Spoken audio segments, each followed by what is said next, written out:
La pauvre fille de détenu n'avait que 5 € pour un rencard. Le père célibataire PDG à la table d'accent grave côté observait chacun de ses gestes tandis qu'elle ouvrait le message qui allait tout changer. Sérieux?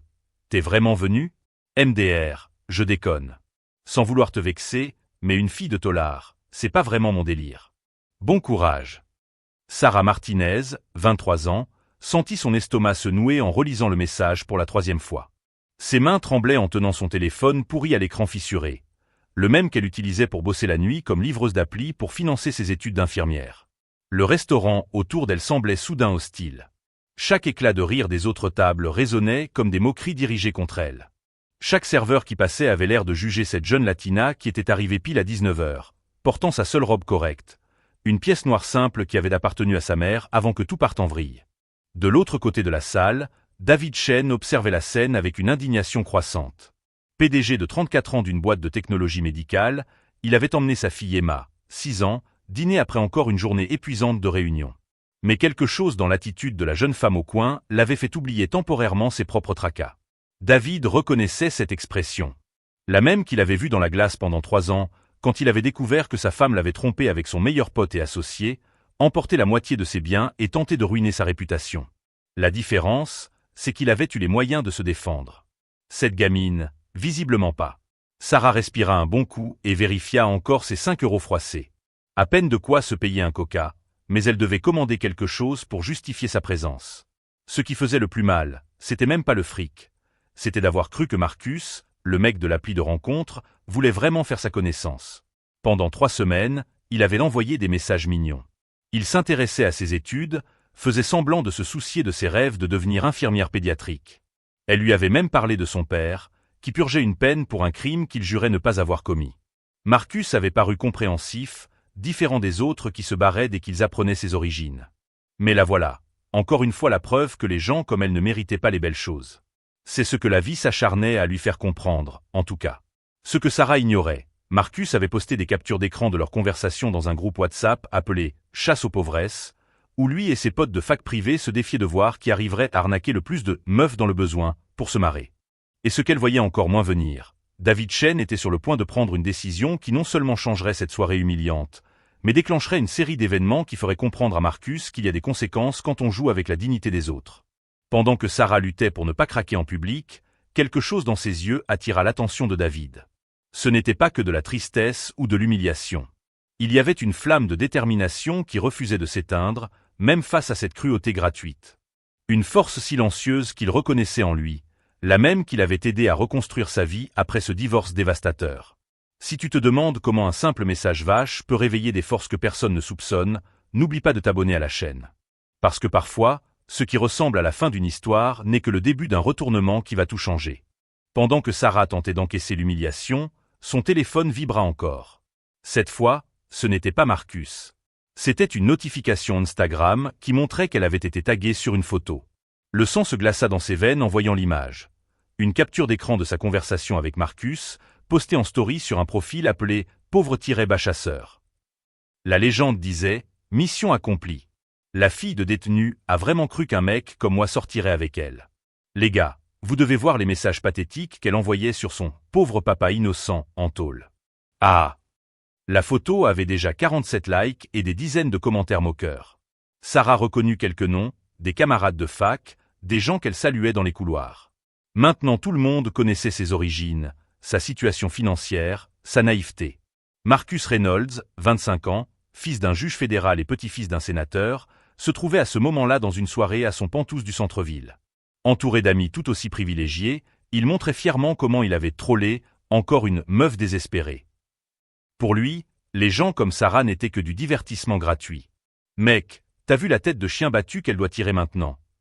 rigola Jack, son meilleur pote et cofondateur du groupe Chasse aux pauvresses.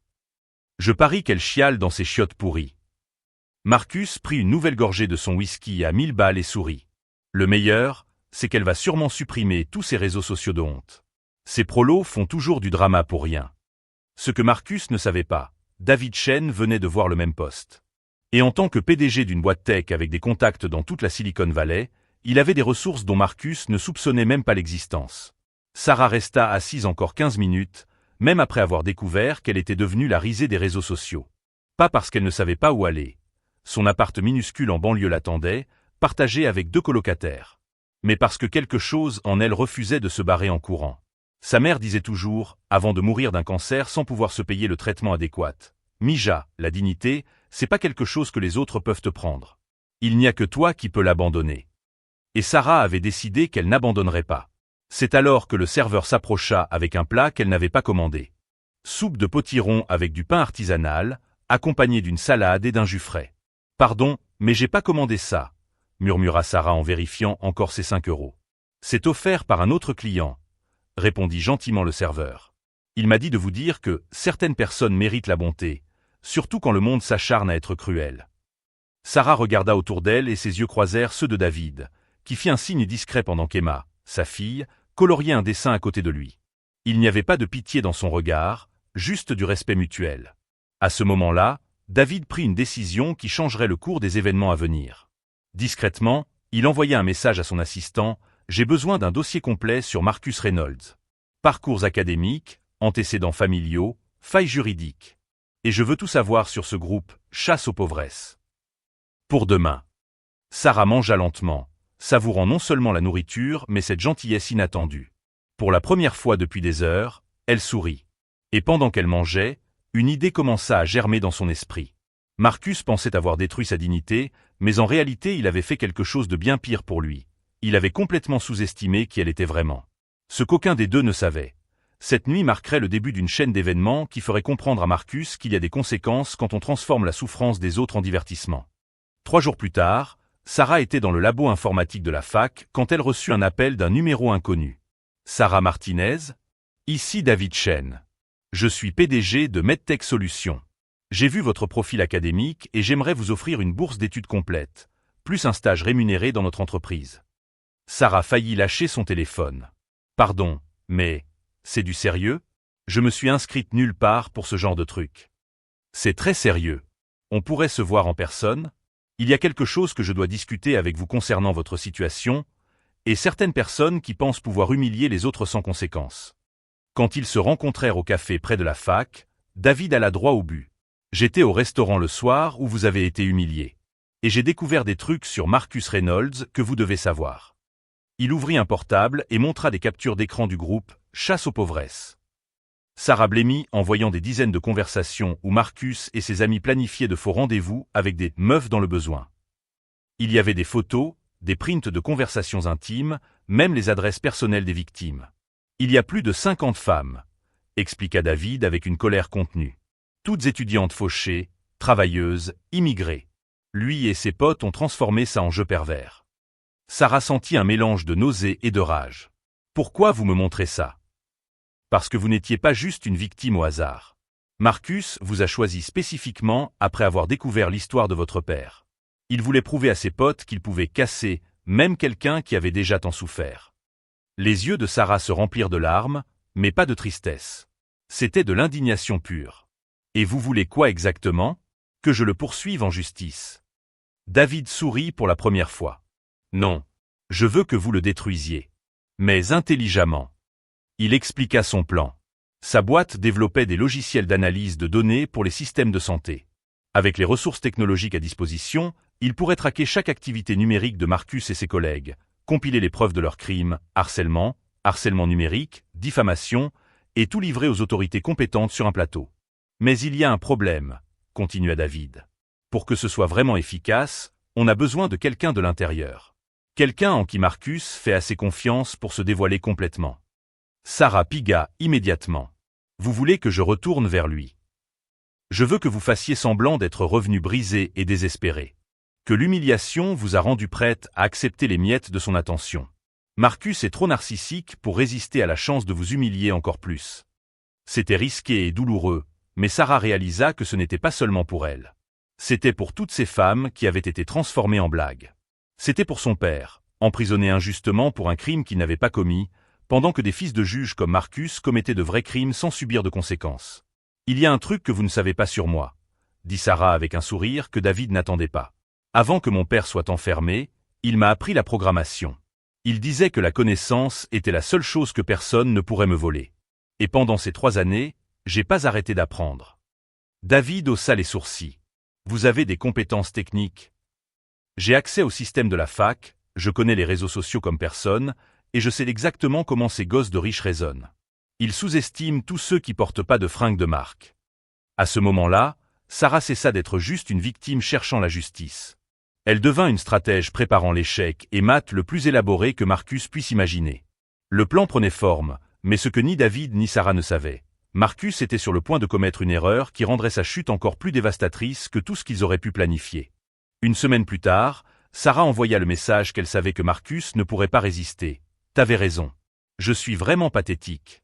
J'ai tellement honte que j'arrive même pas à sortir de chez moi.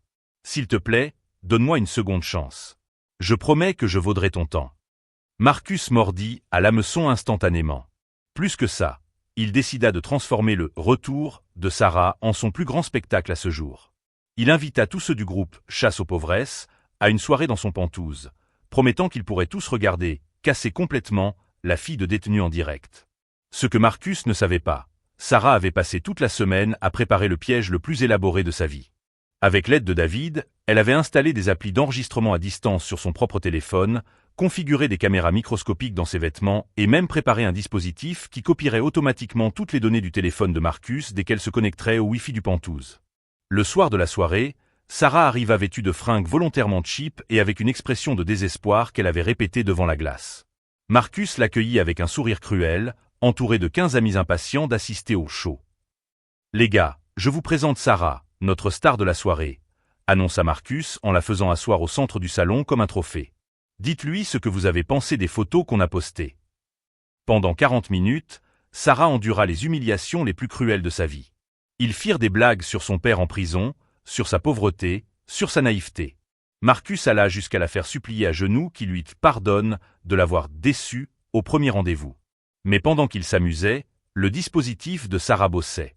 Il copiait conversations, photos, vidéos, contacts, historique bancaire, tout. Et le meilleur, Marcus filmait tout avec son propre téléphone pour immortaliser le moment. C'est alors que Marcus commit l'erreur fatale. Ivre de pouvoir et de whisky, il décida de révéler son projet spécial. « Sarah, tu veux savoir pourquoi je t'ai choisi? Mon père, le juge Reynolds, m'a parlé de ton père. Il a dit qu'il pouvait s'assurer qu'il ne sorte jamais de prison si je voulais. Tu imagines, je peux contrôler la vie de toute ta famille. » Le silence fut assourdissant. Même les amis de Marcus étaient mal à l'aise face à cet aveu de corruption judiciaire. Mais Sarah sourit pour la première fois de la soirée. « Marcus, dit-elle en se levant lentement, tu viens d'avouer une conspiration d'entrave à la justice devant 15 personnes. Et tu sais ce qui est le plus marrant? » Elle sortit un petit dispositif de sa poche et montra le voyant rouge qui clignotait. Ça a tout retransmis en direct au FBI. Ah, et aussi aux médias. Et au conseil d'éthique judiciaire. Et à ta fac de droit. La couleur disparut du visage de Marcus. Tu bluffes. À ce moment-là, les sirènes commencèrent à hurler dehors. Sarah regarda par la fenêtre et vit les voitures de police s'arrêter devant l'immeuble. Je bluffe pas. Et tu sais pourquoi je savais que tu avouerais? Parce que les gens comme toi ne peuvent pas résister à se vanter de leur propre pouvoir. Le deuxième retournement arriva quand David Chen entra dans l'appartement accompagné des agents fédéraux. Marcus comprit enfin qu'il avait vraiment sous-estimé. Sarah Martinez, annonça David avec fierté, n'est pas seulement une brillante étudiante infirmière. C'est ma nouvelle consultante en sécurité numérique. Et vous venez de tomber dans le piège le plus élaboré que j'ai jamais vu. Pendant qu'on passait les menottes à Marcus, Sarah s'adressa à ses amis qui regardaient sous le choc. Vous avez 5 minutes pour supprimer tout ce qui concerne le groupe « Chasse aux pauvresses » avant que je livre aussi vos données. 50 femmes méritent la justice. Marcus hurla pendant qu'on l'emmenait. Tu sais pas à qui tu t'attaques. Mon père va me sortir de là. Sarah sourit une dernière fois. Ton père est en train de se faire arrêter à cette minute même pour corruption. On dirait que sous-estimer les gens, c'est de famille. 6 mois plus tard, Sarah arpentait les couloirs de MedTech Solutions non plus comme stagiaire, mais comme directrice de la sécurité numérique, le plus jeune poste de direction de l'histoire de l'entreprise. Son salaire lui permit de louer un appartement décent et, plus important, d'engager les meilleurs avocats pour l'affaire de son père. L'enquête révéla que le juge Reynolds avait manipulé des dizaines d'affaires au fil des années, favorisant toujours les familles influentes en échange de pots de vin et de faveurs politiques. Le père de Sarah fut l'un des premiers à voir sa condamnation annulée quand les preuves de son innocence vinrent enfin au jour. Marcus Reynolds purgeait une peine de 3 ans pour conspiration, chantage numérique et entrave à la justice. Sa fac de droit l'avait viré, et le scandale avait complètement détruit ses chances de faire carrière dans le juridique. Le groupe « Chasse aux pauvresses » fut démantelé, et tous les membres faisaient face aux poursuites des victimes. Mais la vraie victoire de Sarah n'était pas dans la punition de ses bourreaux. Elle était dans le programme qu'elle avait créé avec David, un réseau de protection numérique pour les étudiants fauchés, offrant à la fois des ressources technologiques et un soutien psychologique aux victimes de cyberharcèlement classiste.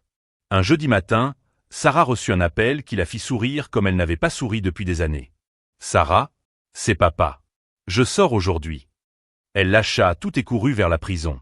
Quand elle vit son père marcher vers le portail, libre après 3 ans d'emprisonnement injuste, Sarah réalisa que la vraie justice n'était pas de voir Marcus derrière les barreaux, c'était de retrouver sa famille. « Mija, on m'a dit que tu étais devenue une cadre importante, » dit son père en la serrant fort dans ses bras. « Papa, je suis devenu quelqu'un qui n'accepte plus l'injustice. Ni pour moi, ni pour personne. » Cet après-midi-là, Sarah retourna au même restaurant où tout avait commencé. Cette fois, elle n'attendait personne qui ne viendrait peut-être pas. Elle fêtait ça avec David et Emma, qui étaient devenus comme une petite sœur pour elle. « Tu sais ce que j'ai appris de tout ça ?» dit Sarah en trinquant avec un verre de jus frais. « Ils ont essayé de me casser en utilisant mes origines contre moi. Mais c'est exactement ces origines qui m'ont donné la force de me battre. » David sourit. « Et que diriez-vous à quelqu'un qui traverse ce que vous avez traversé ?» Sarah réfléchit un instant. Que la vengeance, c'est pas de détruire celui qui vous a fait du mal. C'est de construire une version de vous-même qu'ils ne pourront plus jamais atteindre. C'est de transformer votre souffrance en carburant pour votre évolution.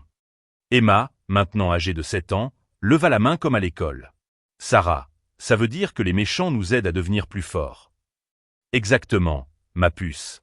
Ils le savent pas, mais ils nous font le plus beau cadeau qui soit, la chance de découvrir qu'on est bien plus fort qu'on le pensait. Des mois plus tard, Sarah fut invitée à parler dans les universités sur la cybersécurité et la justice sociale. Chaque conférence, elle la terminait par la même réflexion. Marcus Reynolds pensait pouvoir m'humilier parce qu'il était fils de juge et moi fille de détenu. Aujourd'hui, il purge sa peine pendant que je construis des systèmes pour protéger les gens comme moi. La différence, c'est qu'il a utilisé ses privilèges pour faire du mal, et moi j'ai utilisé ma douleur pour créer de la protection. Le public se levait toujours pour applaudir. Mais Sarah savait que la vraie mesure de son succès n'était pas dans la reconnaissance publique. Elle était dans les messages qu'elle recevait de jeunes qui avaient trouvé le courage de dénoncer leurs propres agresseurs, inspirés par son histoire. Sarah Martinez prouva que peu importe d'où tu viens, ce qui compte, c'est où tu décides d'aller. Et que parfois, la meilleure vengeance, c'est simplement devenir quelqu'un que tes ennemis ne pourront jamais détruire. Si cette histoire t'a inspiré à ne jamais lâcher tes rêves, même quand le monde semble ligué contre toi, abonne-toi à la chaîne pour plus d'histoires de dépassement qui prouvent que la justice, quand elle est assaisonnée d'intelligence et de courage, trouve toujours un moyen de triompher.